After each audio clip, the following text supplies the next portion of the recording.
Hey guys, this Neeraj, welcome to my channel. तो हम देखेंगे डेरिवेटिव्स का पर्सपेक्टिव, नया पर्सपेक्टिव जैसे मैं यूज करता हूं, and looking it as a portfolio rather than looking it as a speculative exercise या फिर एक ट्रेडिंग एक्सरसाइज। तो एज अ पोर्टफोलियो या फिर मैं बोलूँ एज अ बिजनेस, अगर हम उसको देखें कि डेरिवेटिव्स को हम कैसे यूज कर सकते हैं and add to our advantage, क्या अपन उसमें अर्निंग्स निकाल सकते हैं, क्या हो सकता है, तो वो सब चीज़ें डिस्कस करेंगे। Again these are some of the strategies जो मैं एक्सटेंसिवली यूज करता हूँ। It may or may not be apt for you, तो आप अपनी risk profiling and all those things you get it done by a financial adviser and understand the risk, detailed risk in it. मैं ज़्यादा risk factor नहीं cover करने वाला हूँ, but I will just talk about कि कैसे वो strategies काम करती हैं, क्या कर सकते हैं। Obviously I will tell you some of the basic point around risk, but उसको डिटेल्ड में आप समझ के ही इंप्लीमेंट करें। सो काफ़ी टाइम से ये वीडियो का मैं प्लान कर रहा था कि मैं बनाऊंगा, डालूंगा। पहले वेबिनार का सोचा था, बट देन टाइम नहीं मिल पा रहा था, तो अभी मैं पार्ट्स में ये वीडियो शूट करके I am putting across. Please go through the disclaimer in detail. This is only from an educational perspective, and जैसा मैंने बोला एक रिस्क प्रोफाइलिंग कर ले पहले, उसके बाद ही पूरी रिस्क समझ के इंस्ट्रूमेंट समझ के ही अपनी स्ट्रेटजीज लगाएं, पूरा समझ के करें। And then this is only from an educational perspective and our attempt, my attempt to bring forth the strategies to you, so that आप एक समझ पाओ कि कैसे रिस्क मैनेजमेंट कर सकते हैं, कैसे एक एडवांटेज जनरेट कर सकते हैं in your investments, rather than कोई स्पेकुलेशन, और अपने रिस्क के हिसाब से ही काम करें। तो लेट्स गेट स्टार्टेड गाइस। तो डेरिवेटिव्स, सबसे पहले अगर आप बहुत नए हो डेरिवेटिव्स में या बहुत ऊपरी आपको नॉलेज है, तो you would be knowing futures क्या होता है, कॉल ऑप्शन क्या होता है, पुट ऑप्शन क्या होता है, राइट।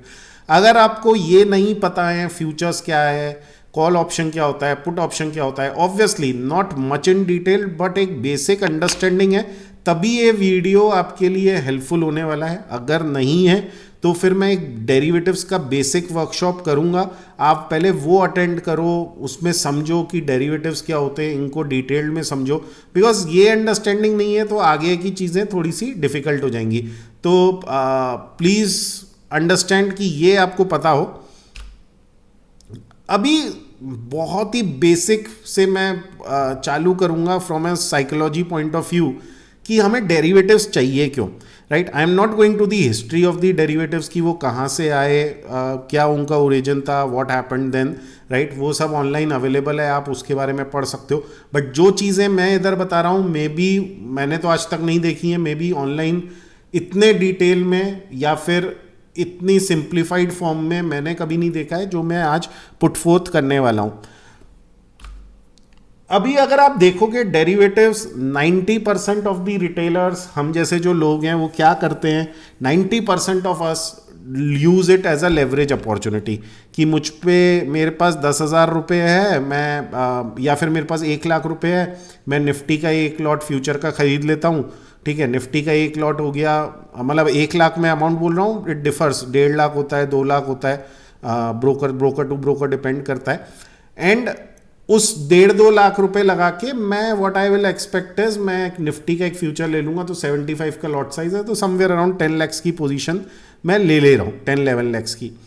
तो that is the mind set. अब 10-11 lakhs में 1% का मूवमेंट आता है, तो मेरे 2 lakhs के कैपिटल में 5% का मूवमेंट हो गया। तो उस हिसाब से लेवरेज करने के पर्सपेक्टिव से हम देखते हैं। ये मैं निफ्टी के पर्सपेक्टिव में बोल रहा हूँ, स्टॉक्स में भी होता है। हम ऑप्शंस लेते हैं कि बहुत कम पैसा लगेगा, राइट। हमारा एवरी टाइम, मैं जब भी रिटेलर से बात करता हूँ और पूछता हूँ डेरिवेटिव्स करना क्यों है, most of them reply to me कि क्या कहते हैं, कम पैसे में हमें ज़्यादा पोजीशन लेने का मौका मिल जाता है, राइट।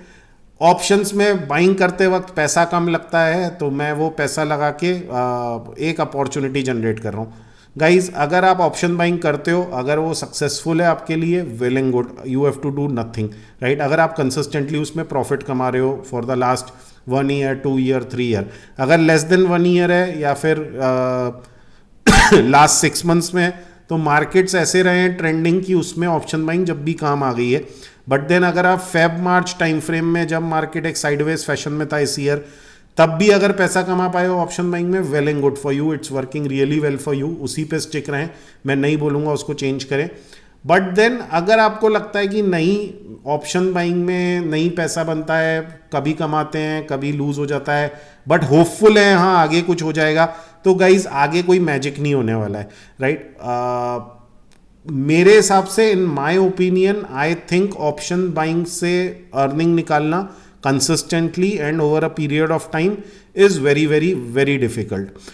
तो लेवरेज पॉइंट ऑफ व्यू से ना देखें, ऑप्शन बाइंग हो चाहे वो आपका फ्यूचर्स लेने का हो या फिर कुछ भी और हो, अगर आप purely from the perspective of leverage करना चाहते हो तो it will not make any sense. I would strongly recommend कि आप बंद कर दो, आप अपना पैसा जलाने ही वाले हो। अगर अभी तक सक्सेसफुल नहीं हुए हो तो आगे भी सक्सेसफुल होने के चांसेस बहुत कम है, right. Less than 10% of the retailer जो होते हैं मेरे ख्याल से वो शायद स्ट्रेटजी अप्लाई करते हैं डेरिवेटिव्स में, राइट, और एक्चुअल यूज समझते हैं कि कैसे डेरिवेटिव्स की क्या डेफिनेशन होती है, क्या वेरी बेसिक्स होते हैं, फ्यूचर्स में ले रहा हूँ उसका क्या मतलब है, स्टॉक से कैसे डिफरेंट है, कॉल ऑप्शन में ले रहा हूँ उसकी क्या पे आउट कर्व है, क्या उसकी प्राइसिंग मूवमेंट हो सकती है, क्या टाइम डिके है, क्या ऑल दोज थिंग्स हैं, एंड उन सब का कॉम्बिनेशन मिला के मैं एक स्ट्रेटजी बनाऊं, ठीक है, और उसको मैं यूज़ करूं। वो बहुत ही कम लोग हैं मेरे ख्याल से। आजकल मैंने देखा है कई लोग क्या करते हैं, दूर का कॉल बेच दिया, दूर का पुट बेच दिया, right, out of the money, and उसमें सोचते हैं कि उसमें एक अच्छी खासी अर्निंग निकल रही है मंथली, राइट।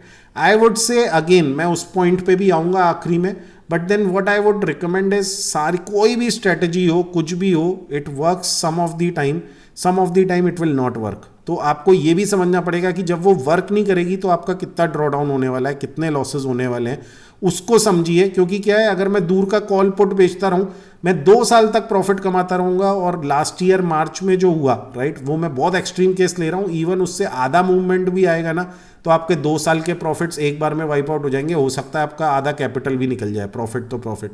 तो कुछ तो इसीलिए हर स्ट्रेटजी हमेशा काम नहीं करेगी, बहुत ज़रूरी है इसके around education in terms of समझना, जैसे मैंने बोला रिस्क प्रोफाइलिंग, अंडरस्टैंडिंग दी प्रोडक्ट्स कि क्या है उसमें, क्या रिस्क है, क्या हो सकता है मैक्सिमम। तो एक भगवान के ऊपर ना छोड़ दें कि हाँ ठीक है ये तो मतलब जब होगा जबकि जब देखेंगे, ऐसा मत करिए, वरना it will hit you hard. आपका पैसा तो जाएगा ही जाएगा, आपने जो टाइम इतना लगाया पूरा इतने टाइम तक करते रहे वो भी एक वेस्ट होगा। अभी अलग अलग स्ट्रेटजी होती है मार्केट में जिसके बेसिस पे वी ट्रेड यूजिंग डेरिवेटिव्स। एक होती है डायरेक्शनल, कि मेरे को एक डायरेक्शनल व्यू है कि ये स्टॉक यहाँ से यहाँ जाएगा, ऊपर जाएगा, नीचे जाएगा, उसके बेसिस में स्ट्रेटजी अप्लाई करके अर्न करूँगा।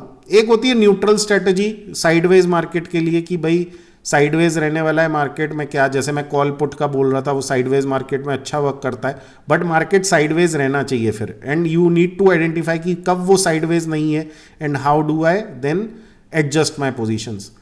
तीसरा is hedging. Obviously hedging is more of अगर मेरा पोर्टफोलियो है एक अच्छे खासे अमाउंट का, मेरे को लग रहा है यहाँ से मार्केट गिर सकता है, मैं क्या पुट खरीद लूँ या कॉल बेच दूँ या फिर कुछ और अप्लाई करूँ जिससे कि एक हेज हो जाए मेरा portfolio. Obviously hedging involves a cost, ये एक बहुत बड़ा मिथ है। मेरे को मैक्सिमम क्वेरीज इसी पे आती हैं कि क्या हम डेरिवेटिव्स यूज़ करके हेज करके चल सकते हैं अपना पोर्टफोलियो।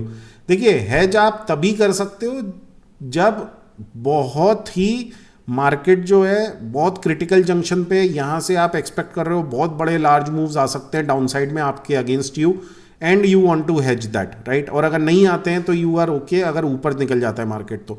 मगर अगर साइडवेज भी रह जाता है ना मार्केट तो आपको hedging will not work. Move आना चाहिए या तो नीचे या ऊपर, तभी हेजिंग का फायदा है।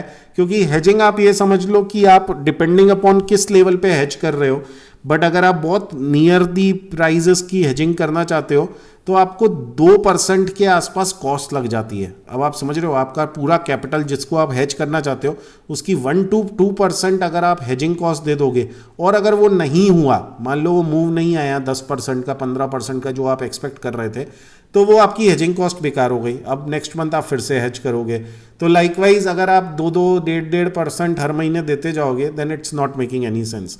Again coming to the fact that it has to be with an analysis, coupled with an analysis, कि आपको पता हो कि यहां से बहुत बड़ा मूव आ सकता है नीचे की तरफ या फिर बहुत बड़ा मूव आ सकता है ऊपर की तरफ, जिससे कि आपकी हेजिंग की कॉस्ट तो निकल जाए अगर आप सही हो, राइट. मार्केट साइडवेज रह गया तो आपकी हेजिंग की कॉस्ट भी लग गई और मार्केट भी कहीं मूव नहीं किया, आप वहीं के वहीं रहे और आपने 1-1.5% 2% लूज कर दिया. द फोर्थ थिंग जो काफी लोग नहीं डिस्कस करते हैं इज कॉम्प्लीमेंटिंग टू इन्वेस्टिंग, कि आप जो इन्वेस्टिंग करते हो, मैं आज की डेट में अगर कोई इन्वेस्टमेंट्स कर रहा हूं उसको मैं कैसे कॉम्प्लीमेंट कर सकता हूं यूजिंग डेरिवेटिव्स, कैसे एक एडेड एडवांटेज ले सकता हूं, right. That is what I try to do and I try to see, and इसीलिए मैं इसका पूरा analogy I draw with investing, कि अगर मैं इन्वेस्टिंग कर रहा हूं और अगर मैं डेरिवेटिव्स यूज कर रहा हूं तो दोनों में क्या डिफरेंस है एंड कैसे मैं एक एडवांटेज कर रहा हूं. तो it's not for just for leverage, right. मैं लेवरेज बहुत ही कम करता हूं, मे बी 2x या something, but my main focus is कि मैं कैसे एक एडेड एडवांटेज ले लूं over my investments, and that is what I am going to talk about today. तो पहली स्ट्रेटेजी जो है, and again guys I am trying to cover briefly about the strategies.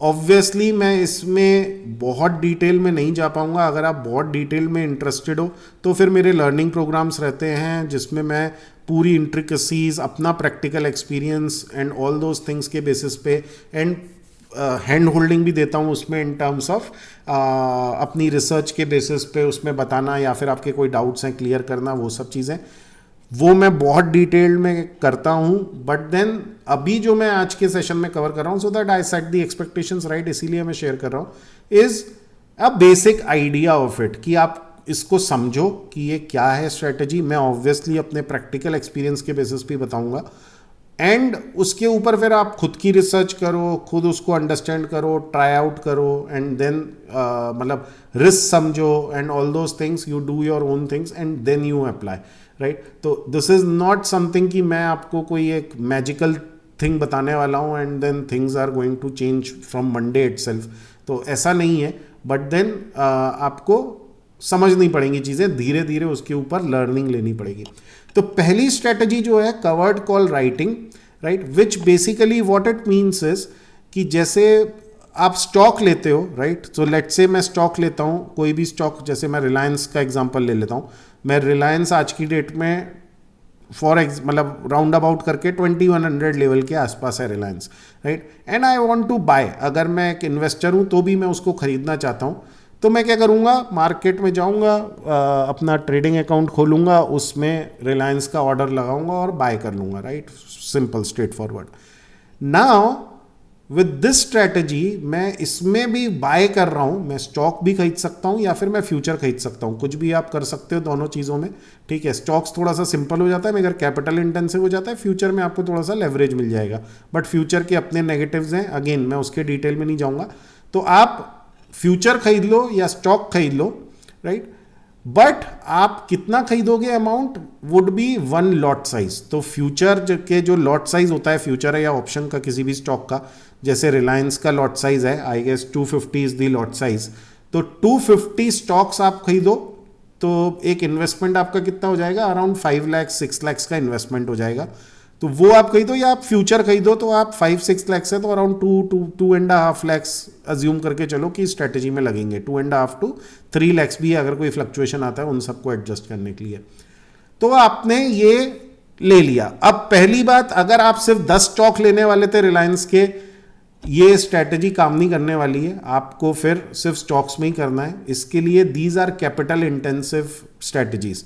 इसमें अगर आप एक स्टॉक में करना चाहते हो एटलीस्ट 2.5 से 3 लाख रुपए, मिनिमम 2.5 लाख रुपीज तो रिक्वायर्ड रहेगा. ब्रोकर कई बार आपको 1.5-2 लाख में कर देगा, बट फिर अगेन वही वाली बात आ जाएगी कि फिर आप लेवरेज करना चाहते हो चीजें, राइट. ज्यादा लेवरेजिंग के पॉइंट ऑफ व्यू से नहीं देखेंगे, हम देखेंगे from the point of view of कि कैसे हम एक एडवांटेज ले सकते हैं.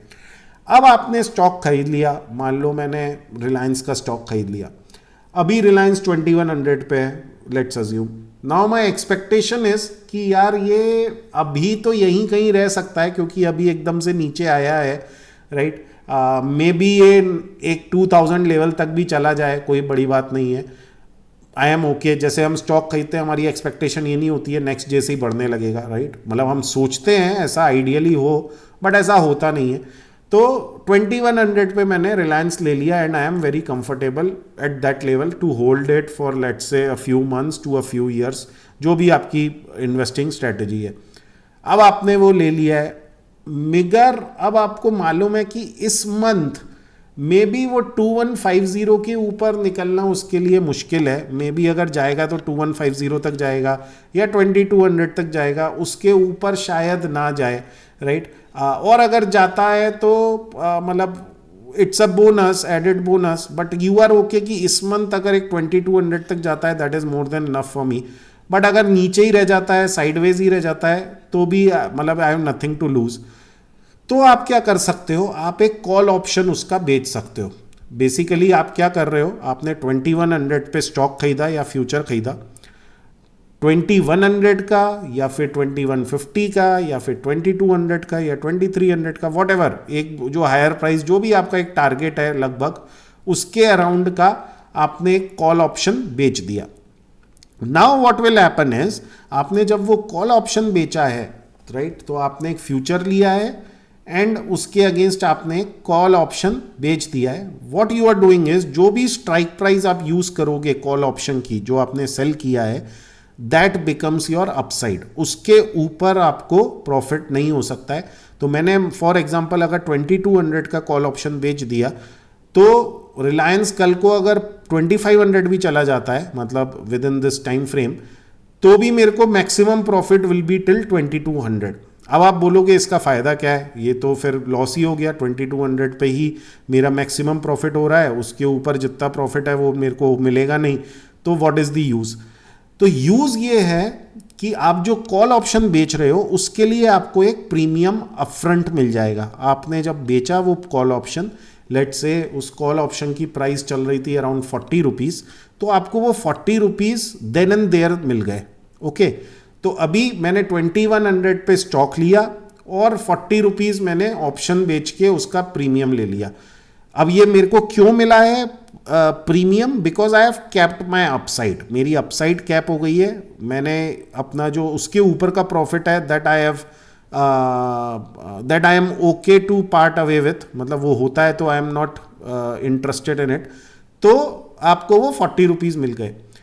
अब होगा क्या, मोस्ट ऑफ द केसेस में क्या होता है, स्टॉक 2100 पे 2150 तक जाएगा, अगर ऊपर जाएगा फिर वापस लौट के 2120 पे आएगा, फिर ऊपर जाएगा, फिर या तो नीचे चला जाएगा और 2050 तक चला गया, क्या पता 2000 पे चला जाए, क्या पता 1900 पे चला जाए, क्या पता 2200 पे चले जाए। तो कुछ भी ये केस हो, 2200 के ऊपर हो ना, 2200 के नीचे जब तक स्टॉक रहने वाला है, राइट, आपको वो 40 रुपए जो आपने कॉल ऑप्शन बेच के कमाए प्रीमियम, वो आपकी पॉकेट में, वो आपका प्रॉफिट हो गया।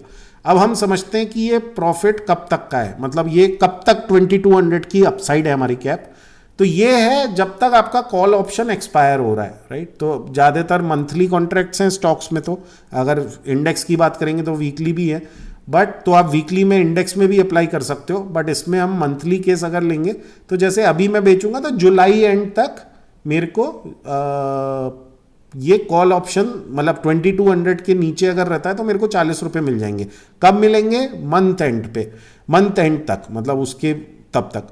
अब इन दी मीन वाइल भी ड्यूरिंग दी मंथ भी क्या होगा, एकदम से वो 2150 हो गया और आपको लगता है कि मेरे को तो प्रॉफिट बुक करना है, तो होगा क्या, सिनेरियो क्या होगा, आपका स्टॉक और जो फ्यूचर जो भी आपने लिया है वो तो आपका एक अच्छे खासे प्रॉफिट में होगा, 50 पॉइंट्स लगभग प्रॉफिट में होगा। बट जो आपने कॉल ऑप्शन 40 का बेचा था वो मे बी डिपेंडिंग अपॉन कब पहुंचता है, 10 दिन बाद पहुंचता है, 15 दिन बाद पहुंचता है, या कल ही पहुंच जाता है मंडे को ही, तो वो 40 रुपए का स्वेल अप हो जाएगा। अगर बहुत जल्दी हो जाता है तो वो 60-70 रुपए तक पहुंच जाएगा। अगर वो मान लो 20 जुलाई तक या बिल्कुल आखिरी तक रोते धोते पहुंचता है 2150 या 2160, तो आपका वो 40 रुपये या तो 50 रुपये तक आएगा, या फिर वो 40 का 40 रुपये पे ही रहेगा, क्योंकि टाइम डिके होता है ऑप्शंस में, तो वो डिके हो जाएगा और आपका वो 40 रुपये पे ही। तो वो आप 40 रुपये का जो आपने बेचा था वो वापस खरीद लो और अपना स्टॉक फ्यूचर बेच दो, तो आपको प्रॉफिट हो जाएगा। तो ये तो हो गई विद इन दी मंथ की आप क्या कर सकते हो। अगर मंथ एंड तक आपको रुकना है तो फिर क्या है, बेसिकली आपका वो फिर अगर 2200 के नीचे रहने वाला है तो आपका जो कॉल ऑप्शन का प्रीमियम था वो जीरो हो जाएगा, राइट। एंड आपका फ्यूचर जो है वो जो भी डिफरेंस रहेगा 2100 से वो 2180 तक जाता है तो 80 रुपीज़, वो 2050 चले जाता है तो 50 रुपीज़ का लॉस। तो ये तो सेम वैसे ही रहने वाला है जैसा आपका स्टॉक्स में होता है, खरीदा ऊपर गया तो प्रॉफिट, नीचे गया तो लॉस। बट ये आपको 40 रुपये श्योर शॉट मिल जाएंगे। बट मान लो अगर वो 2300 रुपये चले जाता है या 2400 रुपये चले जाता है तो बेसिकली क्या होगा, ये आपका कॉल ऑप्शन चला जाएगा लॉस में और फ्यूचर आपका जाएगा प्रॉफिट में। तो जब एक्सपायरी आएगी मंथ एंड पे तो जितना 2200 के ऊपर प्रॉफिट हो रहा होगा स्टॉक्स में, उतना ही आपको इसमें लॉस हो रहा होगा एडिशनल। 40 रुपये के अलावा मैं बोल रहा हूँ, 40 रुपये तो आपको मिल ही गए, ठीक है, वो आपको लॉस हो रहा होगा। एंड क्या कहते हैं, आप फिर दोनों पोजीशन खत्म कर सकते हो तो आपको मैक्सिमम प्रॉफिट हो जाएगा, विच वुड बी 2100 से 2200 तक जो गया वो 100 रुपीज़ मिले आपको एंड 40 रुपीज़ कॉल ऑप्शन के मिल गए। ये तो हो गया बेस्ट केस हमारा। मिडिल केस भी मैंने बता दिया। वर्स्ट केस ये है कि रिस्क ये है कि अगर ये स्टॉक गिर जाए, ये स्टॉक गिर के मान लीजिए 2100 पे आपने लिया तो आपका मान लीजिए 1800 पहुंच जाता है या थ्योरेटिकली लेट से 1500 रुपीज चला जाता है, राइट। तो इसमें क्या होगा, इसमें आपको फ्यूचर या स्टॉक्स में आपको 2100 माइनस 1500 600 पॉइंट्स का लॉस होगा पर स्टॉक, 600 रुपये का। बट 40 रुपये आपको पक्के से मिल गए। तो ये 600 रुपये का जो लॉस है, अगर आप इसको इन्वेस्टिंग से कंपेयर करो, राइट, तो वो तो आपको इधर भी होने वाला था अगर आप सिर्फ स्टॉक्स लेते तो, ठीक है। तो दिस स्ट्रैटेजी की वजह से नहीं होगा आपको कोई एडिशनल लॉस। अगर आप स्टॉक भी खरीदने वाले थे तो बात एक ही है। और मान लो आपने स्टॉप लॉस रखा था कि मैंने 1900 के नीचे अगर निकलता है या 2000 रुपीज़ के नीचे मेरे को निकलता है तो मैं इसको सेल करने वाला हूं, तो फिर आप क्या कर सकते हो, विद इन दी मंथ अगर वो 2000 रुपीज़ पहुंचता है तो आप 100 रुपीज़ इसमें लॉस बुक करो। मगर ये जो 40 रुपीज़ आपने बेचा था ये मोस्ट प्रोबेबली एक 25 rupees 30 rupees, again depending upon volatility, time period left to the expiry and जितना भी प्राइस जो चल रहा है उसके हिसाब से इसकी प्राइस होगी। Most probably it would be lesser than 40 rupees, तो वो एक 20 रुपीज़ 25 रुपीज़ होगी। तो क्या होगा, इसमें आप 100 रुपये लॉस करोगे बट इसमें आपका एक 10 15 20 रुपये का कुछ का प्रॉफिट होने के चांसेस हैं। तो आपका नेट लॉस 100 रुपये से कम ही होने वाला है, राइट। तो ये जो आपने कॉल ऑप्शन बेचा है इसका as compared to investing, right, आपको जो डिसीजन लेना है बाय करने का स्टॉक या फ्यूचर, ये इन्वेस्टिंग टाइप ही लेना है जैसा आप इन्वेस्टमेंट्स में लेते हो रिसर्च करके अपना। कॉल ऑप्शन जो बेच रहे हो इसका अकेला डाउनसाइड बस यही है कि ये आपका अपसाइड कैप कर दे रहा है। मतलब 2200 रुपये का आपने बेचा तो 2200 रुपये पे आपको मतलब उसके ऊपर अगर स्टॉक गया तो आपको प्रॉफिट नहीं होगा। अगर आपने 2300 का बेचा हुआ था तो 2300 के ऊपर जितना जाएगा वो आपको लॉस वो नहीं होगा। अब आप इसमें क्या एडजस्टमेंट्स भी कर सकते हो। मान लो आपने 2100 रुपये पे स्टॉक खरीदा और 2200 रुपये का कॉल ऑप्शन बेच दिया। अब आपको ये है कि अभी मेरे को श्योर नहीं है कि ये स्टॉक ऊपर जाएगा कि नीचे जाएगा, मगर अगर ये 21 अभी बहुत अच्छे सपोर्ट लेवल पे, इसीलिए ऑब्वियसली आपने स्टॉक खरीद लिया है। अब आपको लगता है कि 2150 के ऊपर अगर ये निकलता है तो फिर इसमें एक बहुत अच्छा मोमेंटम आ सकता है ऊपर की तरफ, फिर ये 2300 रुपये टारगेट कर सकता है जल्दी से। तो आप क्या करो, 2200 रुपये का आपने कॉल बेच रखा है, अगर 2150 क्रॉस करता है तो आप क्या करो, 2200 रुपये का जो कॉल आपने बेचा था वो लॉस में जो भी आपका छोटा मोटा लॉस होगा उसमें 10 पॉइंट 20 पॉइंट 25 पॉइंट का वो आप लॉस बुक कर लो, ठीक है।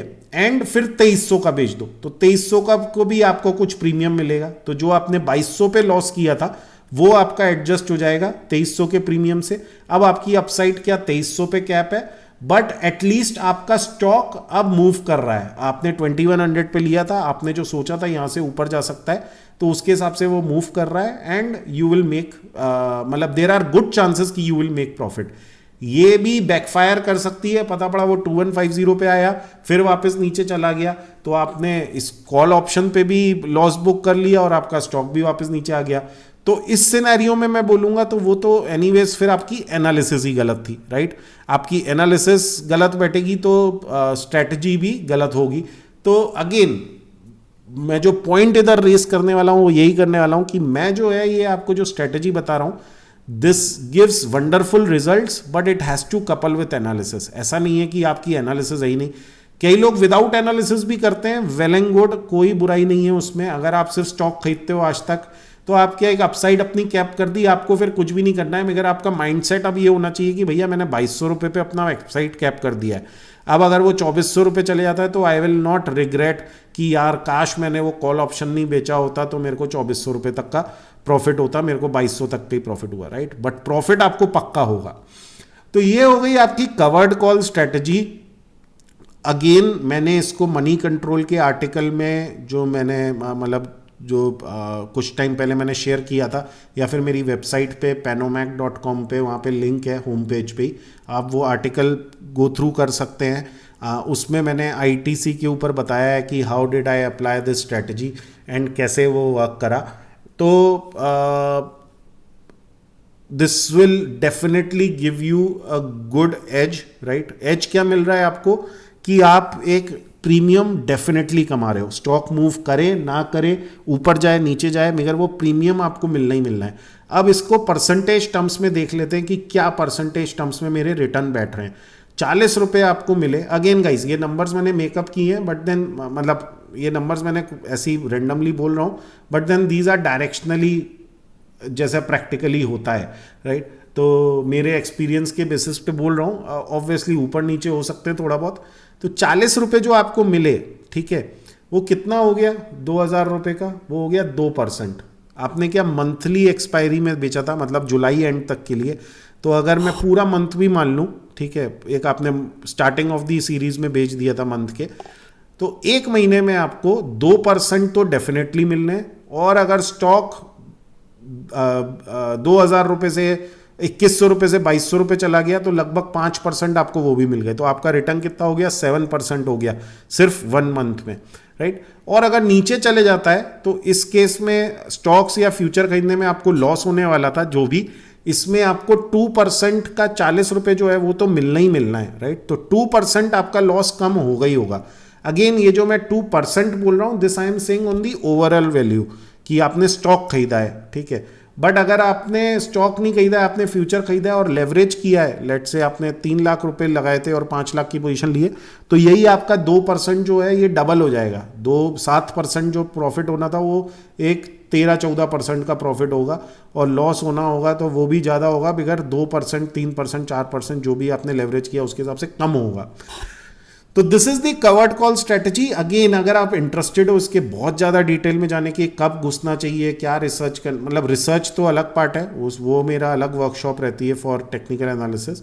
बट अगर आप डेरिवेटिव्स का समझना चाहते हो, अगेन मैं विथ एग्जांपल्स लाइव ट्रेडिंग करके एंड ऑल दोज थिंग्स समझाता हूँ। अभी एक बैच मैंने ख़त्म किया है, तो उसमें मैं बहुत डिटेल में डिस्कस करता हूं। जैसा मैंने बोला, लाइव ट्रेडिंग में भी आपको बताता हूं कि किस हिसाब से आप पोजीशंस ले सकते हो, मैंने क्या पोजीशन ली है उस समय पॉइंट ऑफ टाइम पे, क्या मेरा थॉट प्रोसेस है, आप क्या कर सकते हो, आपकी क्या क्वेरीज हैं, आपके क्या स्टॉक हैं, उसको आप कैसे देख सकते हो। तो वो सब चीज़ें मैं कवर करता हूँ। सेकेंड स्ट्रेटजी, अगेन गाइज ये मैं एजुकेशनल पर्सपेक्टिव से बता रहा हूँ, एंड मैं ये स्ट्रेटजीज जो हैं अगेन ऑनलाइन भी अवेलेबल हैं, आप देख सकते हो, उसके बारे में रिसर्च कर सकते हो। बट आइडिया यही है कि मैं अपना प्रैक्टिकल एक्सपीरियंस और जो न्यूएंसेस होते हैं वो अभी भी बता रहा हूँ, और कुछ चीज़ें जो होती हैं और डिटेल में बिल्कुल इंट्रिकेसीज वो मैं अपने वर्कशॉप्स में भी बताता हूँ। तो it's purely from an educational perspective, so don't get me wrong, and इधर मैं फ्री ऑफ कॉस्ट आपको शेयर कर रहा हूँ इस वीडियो के through. Second strategy is P selling, जो मैं बहुत एक्सटेंसिवली यूज़ करता हूँ। ये कब आती है, ये जब यूज़ होती है मोस्टली जब एक बियरिश व्यू होता है मार्केट में, कि अभी मार्केट करंटली बियरिश है, बट इट्स एक्सपेक्टेड कि कभी ना कभी पलटेगा, राइट। तो कुछ प्राइस पॉइंट पे जाके पलटेगा। ऐसा तो होता नहीं है कि कोई अच्छा स्टॉक अगर हो तो वो पलट जाए एकदम, मतलब वो नीचे ही नीचे चले जाए, नीचे नीचे चले जाए। अब आप स्टॉक्स लाइक येस बैंक या किसी में हो जो कि जिसमें कोई करप्ट, मतलब कुछ घपला हुआ है या फिर कुछ गड़बड़ी हुई है, उसकी वजह से वो गिर रहा है, तो ये स्ट्रेटजी क्या, वो कुछ भी काम नहीं करने वाला है उसमें, राइट। फिर तो उसमें ट्रेडिंग वाली चीज़ है कि आप बेचो, उसमें शॉर्ट सेलिंग करके पैसा कमाओ, तो वो व्यू नहीं है। जैसा मैंने बोला, इट्स एनालॉगस टू इन्वेस्टिंग। तो जैसे इन्वेस्टिंग में आप एक अच्छा स्टॉक उठाते हो, फंडामेंटली गुड, एक अच्छे लेवल पे मिले आपको and all those things, likewise आपको इन स्ट्रैटेजीज में भी वही सेम चीज़ करनी है। तो अभी मान लीजिए रिलायंस, कई मैं एग्जांपल लेके पीई सेलिंग एक्सप्लेन करता हूं। तो पीई सेलिंग का मतलब क्या है, आप एक पुट ऑप्शन बेच रहे हो, आप कुछ भी नहीं कर रहे हो, ना आप स्टॉक खरीद रहे हो, ना फ्यूचर खरीद रहे हो, ना कॉल का कुछ कर रहे हो, आप बस एक पुट ऑप्शन बेच रहे हो किसी एक स्ट्राइक प्राइस का। अब मान लीजिए रिलायंस अभी 2100 पे है एंड मेरा ये व्यू है कि यार रिलायंस अगर एक 1800 के लेवल पे आता है या 1850 के लेवल पे आता है तो बहुत अच्छा बाय है। I would be interested to buy the stock at 1850 rupees, right. तो लेट्स से मेरा ये व्यू है कि मैं 1850 पे बाय करना चाहता हूँ। अब अभी क्या है, as an investor I will wait कि वो 1850 आए, राइट। अदरवाइज अगर वो नहीं आया तो मेरी वो अपॉर्चुनिटी जा रही है, which should be okay. But then ideally I would want कि यार वो 1850 पे मैं कैप्चर कर पाऊँ उसको। तो पुट ऑप्शन में क्या है, आपने अगर एक 1800 का पुट ऑप्शन बेच दिया, what it basically means, it will again give you a premium upfront. अब क्या है 2100 पे और आप 1800 का पुट ऑप्शन बेच रहे हो, तो काफ़ी आउट ऑफ दी मनी है। तो आपको इस केस में 40 रुपये नहीं मिलेंगे, मे बी आपको 10 रुपये मिलेंगे या 15 रुपये मिलेंगे, डिपेंडिंग अपॉन किस टाइम पे बेच रहे हो। सीरीज मंथ स्टार्ट होने पे ही बेच रहे हो तो आपको एक 15 रुपये तक का, मेरे ख्याल से, आई एम नॉट वेरी श्योर, इसका लाइव डेटा में देख सकते हैं क्या प्राइजेस चल रही हैं। अगेन अभी हाफ ही मंथ बचा है, बट अगर फुल मंथ होगा तो थोड़ा ज़्यादा मिलेगा। तो आपने 1800 का एक पुट ऑप्शन बेच दिया, मे बी आपको 10 रुपये या 15 रुपये उसके लिए मिल गए पर शेयर। अब मेरा व्यू पॉइंट क्या है, मेरा व्यू पॉइंट ये है, मैं ट्रेडिंग नहीं कर रहा हूँ, मैं ये कर रहा हूं कि अगर स्टॉक 1800 तक आता है या फिर कितना भी आता है, 2100 से नीचे आता है मंथ एंड तक जो भी प्राइस पे मिलता है, तो I am ready to take the either enter into a covered call strategy, buy stocks या फ्यूचर एंड फिर कॉल ऑप्शन बेच दूं मैं उसके अगेंस्ट, या फिर मैं सिंपल स्टॉक्स खरीदना चाहता हूं या सिंपल फ्यूचर खरीदना चाहता हूं। तो I am very comfortable buying the stock eight 1800 rupees, ठीक है। तो मैंने वो बेच दिया। अब बेस्ट केस क्या है आपके लिए कि वो आ जाए उस प्राइस पे, राइट, वो 1800 पे आ जाए। अब मान लो मैंने 1800 का पुट ऑप्शन बेचा, स्टॉक एकदम से गिर गया, रिलायंस मंडे को ही खुला और वो 2100 से एकदम से 1800 रुपीज़ आ गया, तो क्या होगा, मेरा वो 10 रुपये जो है ना वो 50 रुपये, 60 रुपये, 70 रुपये का कुछ हो जाएगा।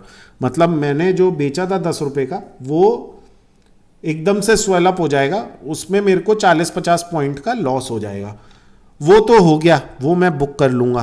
बट साइमल्टेनियसली उसी समय मैं क्या करूंगा, लॉस बुक करते साथ ही मेरे जो व्यू था कि मेरे को वहां पे स्टॉक खरीदना है, मैं वो वहां पे स्टॉक खरीद लूंगा अपना, ठीक है। तो रिलायंस अगर 1800 पे आ गया या मान लो 1850 तक आया और मेरे को है कि अब मैं खरीदने को रेडी हूं, तो मैं अपना पुट ऑप्शन में जो भी प्राइस चल रहा होगा उस समय वो लॉस बुक करूंगा उसमें, एंड 1800, 1850 या जो भी लेवल, 1880 जो भी आपको लगता है एक राइट लेवल है, वहां पे मैं अपना स्टॉक खरीद लूंगा। तो इसमें क्या हुआ, आपको 2100 की जगह 1850 या जो भी प्राइस पे आपको एक स्टॉक मिल गया, राइट। मगर आपने एक छोटा सा लॉस उसमें दिया, 20 पॉइंट्स, 30 पॉइंट्स, 40 पॉइंट्स, जितना भी जो भी लॉस रहेगा वो आपने दिया। तो आपको 2100 पे खरीदने की जगह 1850 पे मिल गया स्टॉक, एंड उसके लिए आपने थोड़ा सा लॉस दिया। तो मैं एक तरीके से समझ लो आपने 1850 पे नहीं लिया, आपने 40 रुपये का लॉस किया, तो 1890 रुपीज़ पे आपको मिल गया, तो which is good enough. Round about कर लेते हैं, 1900 रुपये पे मिल गया, तो आपको 200 रुपये एक 10% लोअर प्राइस पे स्टॉक मिल गया, राइट, जो आप एक्सपेक्ट कर रहे थे। अगर वो नहीं आता है नीचे, लेट से वो वहीं का वहीं रह जाता है, तो आप एटलीस्ट एक 10 रुपये तो कमा रहे हो, राइट। उस महीने आपका पैसा जो था आइडियल तो नहीं पड़ा रहा, आपने कम से कम वो पुट सेल जो किया था वो 10 रुपये कमा लिया, क्योंकि 10 रुपये ये मंथ एंड तक जीरो होने वाला है। अब मैं 10 रुपये बोल रहा हूँ, आप में भी 1900 का बेचो तो आपको 20 रुपये मिल जाएगा, 30 रुपये मिल जाएगा, which again forms somewhere around 1% to 1.5% की आपको रिटर्न मिल ही जाएगा उस महीने आपके इन्वेस्टमेंट पे। अभी मान लीजिए वो नहीं आता है, राइट, 2100 है और वो शूट अप होके 2400 चला जाता है, तब भी आपको वो 10 रुपये तो मिलेगा ही, मगर आपकी अपॉर्चुनिटी चली गई कि आपको स्टॉक 2100 पे ही खरीद लेते तो ही अच्छा था। बट मैं यही बोलूंगा कि ये आप फिर स्टॉक से एनालॉजी ड्रॉ करो कि स्टॉक अगर 2100 पे होता तो भी, और अगर आप उसको नहीं खरीदते तो भी वो अपॉर्चुनिटी कॉस्ट आपकी जाने वाली थी। इस केस में एटलीस्ट आपने 10 पॉइंट तो कमाए, राइट। और अगर वो थोड़ा बहुत नीचे आ जाता है या वहीं का वहीं रहता है तो आप वो भी कमा रहे हो, एंड नेक्स्ट मंथ आप फिर से सेम स्ट्रेटेजी अप्लाई कर सकते हो, तो सेम व्यू आप ले सकते हो। तो this works beautifully in a bearish market. तो अब होता क्या है, मान लीजिए लास्ट ईयर जब प्राइसेस गिर रहे थे, सब लोग बोल रहे थे यार निफ्टी और नीचे जाएगा और नीचे जाएगा और नीचे जाएगा। जब 8000 पे था निफ्टी तब लोग बोल रहे थे अब 6000 जाएगा। तो आप क्या कर सकते थे, उस समय 6000 का एक पुट ऑप्शन ही बेच देते। तो अगर वो वहाँ पे आता तो आप निफ्टी में या स्टॉक्स में पोजीशन ले लेते, नहीं आता तो आप कम से कम उतना प्रीमियम कमाते। और ये जो प्रीमियम होते हैं, अगेन ये मैं अपने सेशंस में कवर और डिटेल में करता हूँ, इनके प्रीमियम कब ज़्यादा रहते हैं, जब वोलेटिलिटी ज़्यादा रहती है, जब विक्स ज़्यादा रहता है। तो इट मेक सेंस कि आप जब ये स्ट्रेटेजी अप्लाई करो तो जब भी ऑप्शंस बेचो जब उस समय थोड़ा प्रीमियम बढ़े हो, मतलब एक वोलेटिलिटी विक्स बढ़ा हुआ है, तब उस समय आपको प्रीमियम थोड़े ज़्यादा मिलेंगे। तो ये दो स्ट्रेटजीज हैं जो मैंने डिटेल में कवर करनी थी, मैंने उनके बारे में आपको अभी बताया। अभी इसको एक कंपेयर करते हैं हम इन्वेस्टमेंट से। इसको ट्रेडिंग से मत देखिए गाइस। अगर ट्रेडिंग आपका माइंडसेट है तो फिर तो सीधे से स्विंग ट्रेडिंग हो गया है या जो भी हो गया वो आप करिए। फ्यूचर लो 2% ऊपर गया वहाँ पे बेचो। फिर ये कॉल ऑप्शन मत बेचो उसके अगेंस्ट, क्योंकि क्या आप फिर कंफ्यूज हो जाओगे कि यार ये इसमें क्यों लॉस हो रहा है फालतू में। तो अगर आपकी शॉर्ट टर्म ट्रेडिंग आप करना चाहते हो तो then these are not the right strategies. These are from the point of view of having something for a medium, short to medium term sort of thing, कि आप शॉर्ट टू मीडियम टर्म कुछ position बनाना चाहते हो।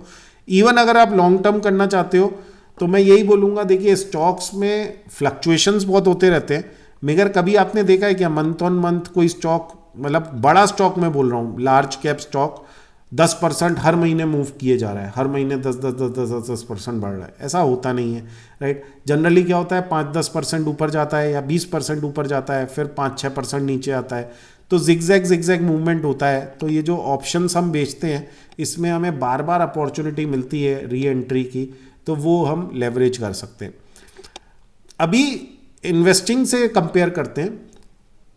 इसमें क्या है, जैसा मैंने एक्सप्लेन किया था, डाउनसाइड इसमें भी है। जैसे स्टॉक्स में होती है डाउनसाइड, मैंने रिलायंस 2100 रुपये का खरीदा, वो अगर 1000 रुपये चला गया तो मेरे को 1100 रुपये का लॉस होने वाला है।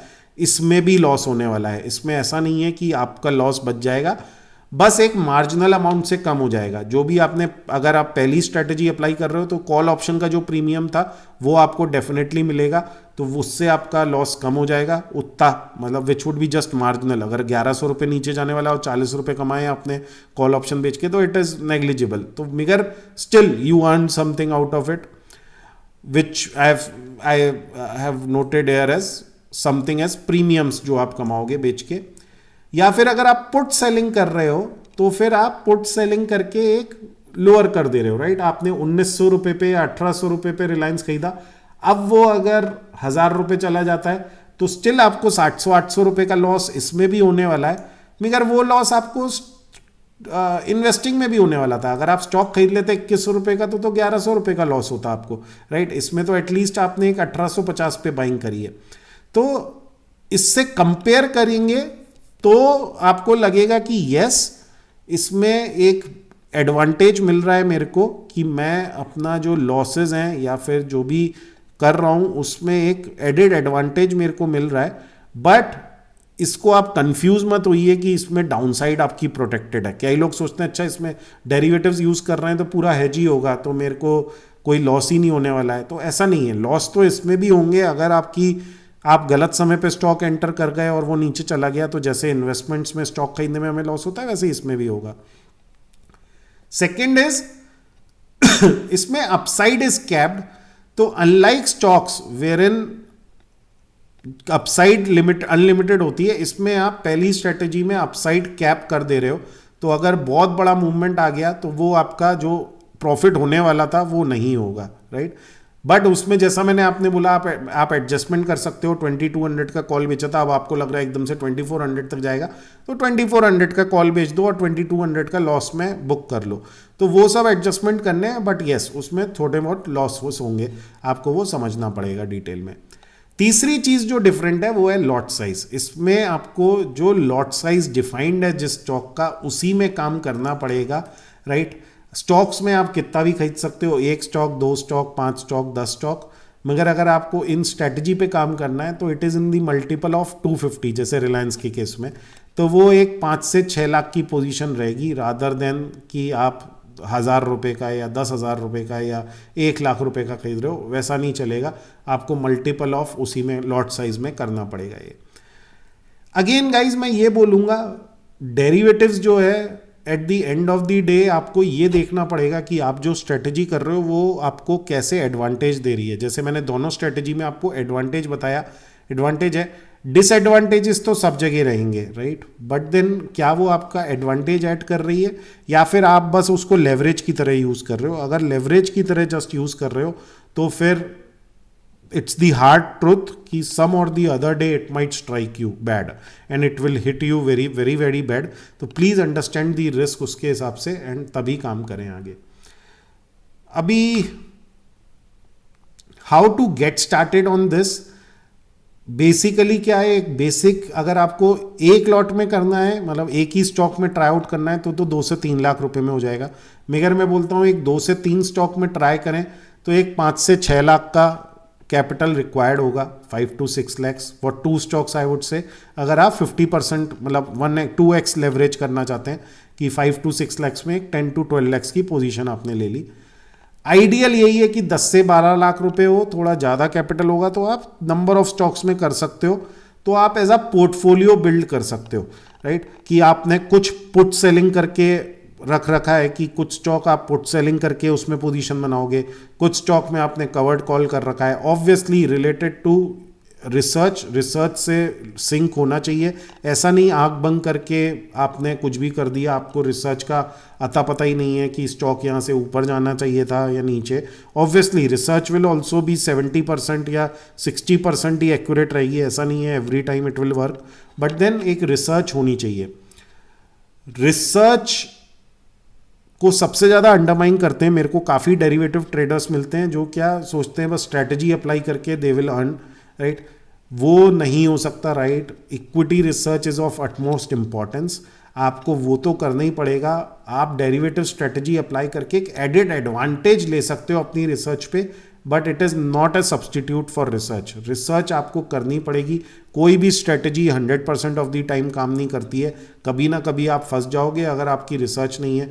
तो व्हाट आई मीन इज कि अगर रिलायंस को 1000 रुपये जाना था तो आपको अपनी रिसर्च से वो आइडेंटिफाई करना पड़ेगा कि वो इतना नीचे जा सकता है, राइट। तो फिर आप कोई भी स्ट्रेटजी अप्लाई नहीं करोगे, उस स्टॉक को इग्नोर करोगे, राइट, जैसा हम इन्वेस्टिंग में करते हैं। मगर अगर आप सोच रहे हो कि आंख बंद करके मैं कुछ भी कर लूँगा तो वो गलत हो जाएगा। एंड तीसरी जो इंपॉर्टेंट चीज़ है वो नॉलेज है कि आपको फ्यूचर एंड ऑप्शन समझने आना चाहिए, डिटेल में रिस्क समझने आनी चाहिए। मैं बार बार इसको बोल रहा हूँ, रिस्क समझने आनी चाहिए। इसमें ऐसा नहीं कि आपने मेरा वीडियो देखा, आपको ज़्यादा बहुत ही बेसिक एक नॉलेज थी एंड आप मंडे को ही इस चीज़ में कूद पड़े कि फ्यूचर ले लिए, ऑप्शन बेच दिया एंड स्टफ। तो understand this in detail and उसके बाद ही करें। तो इसके ऊपर थोड़ा रिसर्च करें, खुद समझें चीज़ों को। इंटरनेट पे आप ऑनलाइन सर्च कर सकते हैं और चीज़ें कर सकते हैं इन पे, and then you can get started. How I can help as a company Penomac, जो हम करते हैं उसमें एक है कि अगर आप लर्न करना चाहते हैं प्रैक्टिकल डिटेल्स और ज़्यादा अबाउट दी स्ट्रेटजीज एंड और भी चीज़ें रिलेटेड टू डेरिवेटिव्स, बेसिक्स हो गए, डेरिवेटिव्स क्या होते हैं, कैसे होते हैं, क्या कैसे ऑर्डर डालते हैं, क्या करते हैं, लाइव ट्रेडिंग, तो आप सीख भी सकते हैं हमारे साथ। प्लस आप अगर रिसर्च भी सीखना चाहते हो, equity research, technical analysis, fundamental analysis, तो वो सब भी अगर आप सीखना चाहते हो तो वो भी आप हमारे से सीख सकते हैं। एंड अगर आप रिसर्च गाइडेंस लेना चाहते हैं कि ठीक है आपको डिटेल्स पता है, रिसर्च इतनी अप टू डेट नहीं है या फिर आपको टाइम नहीं मिलता है कि आप इतना रिसर्च कर पाओ, ट्रैक कर पाओ चीज़ें डे टू डे बेसिस पे या स्टफ, तो फिर आप हमारी रिसर्च रिकमेंडेशंस के हिसाब से, I am a SEBI registered research analyst, तो आप हमारी रिसर्च एनालिस्ट के हिसाब से रिकमेंडेशंस हम शेयर करते हैं, उसके बेसिस पे आप ट्राई कर सकते हैं कि कैसा परफॉर्मेंस रहता है, क्या रहता है, उसके अराउंड आप डिटेल्स मुझसे ले सकते हैं एंड बेसिस ऑफ दैट कर सकते हैं। अगेन मैं यही बोलूँगा, दोनों ही चीज़ों में understanding is very much required. अगर आप हमारी रिसर्च के साथ भी कर रहे हो तो भी आपको एक अंडरस्टैंडिंग होनी चाहिए so that you know what are the risk involve. तो वो आप डेफिनेटली उतना पार्ट तो करिए, रिस्क को समझिए, क्योंकि रिस्क इज़ एवरीवेयर राइट। अगर आप डेरिवेटिव्स करो, स्टॉक्स करो, म्यूचुअल फंड करो, कुछ भी करो, सब में रिस्क है। तो you can stay connected with us. नीचे मेरे कॉन्टैक्ट डिटेल्स हैं, व्हाट्सएप पे कॉन्टैक्ट कर सकते हो आप, ईमेल के थ्रू कर सकते हो, my Twitter handle and Telegram channel पे अगर आप फॉलो करना चाहते हो तो मैं कुछ कुछ निफ्टी से रिलेटेड कि क्या मेरे को लग रहा है मूवमेंट वो शेयर करता हूँ, प्लस ये जो डेरिवेटिव स्ट्रेटजीज मैंने बात की इनसे रिलेटेड भी कुछ डेरिवेटिव आइडियाज शेयर करता हूँ just for the learning perspective, तो आप वो कर सकते हो। सो that's all from my side guys. एक बहुत बड़ा वीडियो हो गया, आई एम नॉट श्योर ये कैसे अपलोड होगा यूट्यूब पे, I hope it gets uploaded. अगर नहीं होता है तो मैं इसको ब्रेक करके फिर पार्ट्स में अपलोड करता हूँ। अगर अच्छा लगा आपको content, please do hit the like button and share your thoughts in the comment section. May be मैं भी कुछ सीखूंगा चीज़ें आपके कमेंट से। आप अगर कुछ पूछोगे मैं भी उसके बारे में कुछ रिसर्च करूँगा, तो मैं भी कुछ लर्न करूँगा ऑब्वियसली। एंड अगर आपको मैं हेल्प कर पाऊँ, I would be glad there to help you with your queries.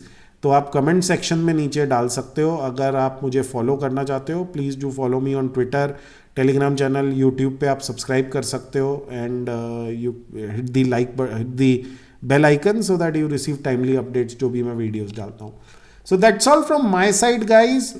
I will be very happy अगर आप कमेंट्स में कुछ डालें, नीचे आपके व्यूज़ कैसा लगा, कुछ फीडबैक हो वो शेयर करें, and what ever is in your mind please do shoot your queries. Thanks guys, thanks for watching.